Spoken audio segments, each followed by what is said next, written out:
Rule number 2, north Korea అనేది ఒక నాస్తిక దేశం. అంటే అక్కడ మతాన్ని ప్రోత్సహించరు. ఏ మతం వారైనా సరే కింగ్ జాంగ్ ని దైవంగా కొలవాలి. అలాగే ఈ కింగ్ జాంగ్ తన సొంతంగా ఒక బయోగ్రఫీని కూడా విడుదల చేసుకున్నాడు. అందులో అతను 2 ఇంద్రధనుసు మధ్యలో నుంచి పుట్టానని, అదే సమయంలో కొత్తగా ఆకాశంలో ఒక నక్షత్రం పుట్టిందని తెలిపాడు. అంటే అక్కడ ప్రజలు ఆయన్ని దైవంగా భావించాలని అలా చెప్పాడనమాట. ఇంకో విచిత్రమైన విషయం ఏమిటంటే ఆయన దృష్టిలో ఆయన ఒక గొప్ప మెజిషియన్ అనుకున్నాడో ఏమో గానీ అతనికి వాతావరణాన్ని కంట్రోల్ చేసే శక్తి ఉందని ఆ బయోగ్రఫీలో రాసి దాన్ని పబ్లిష్ చేసుకున్నాడు.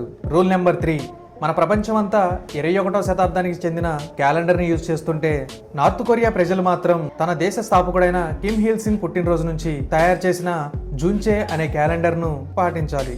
కొంచెం ఎగ్జాంపుల్గా చెప్పాలంటే మనకి జనవరి 1, 2022 ఉంటే వాళ్ళకి మాత్రం 1 జనవరి జూన్చే 111 అని ఉంటుంది. ఇది ఎలా వచ్చిందంటే కిమ్ హిల్ సింగ్ పుట్టింది 1912లో కాబట్టి 1912 నుంచి నార్త్ కొరియాలో అది 1వ సంవత్సరం. అంటే మన కింగ్ జాంగ్ తండ్రి పుట్టి నేటికి 111 సంవత్సరాలు అన్నమాట. అంటే ఆ దేశ నాయకుడిని ఎలాగైనా దేవుడిగా కొలవాలి కాబట్టి ఆయన పుట్టిన దగ్గర నుంచి లెక్కించిన క్యాలెండర్ని మాత్రమే ఉపయోగించాలి.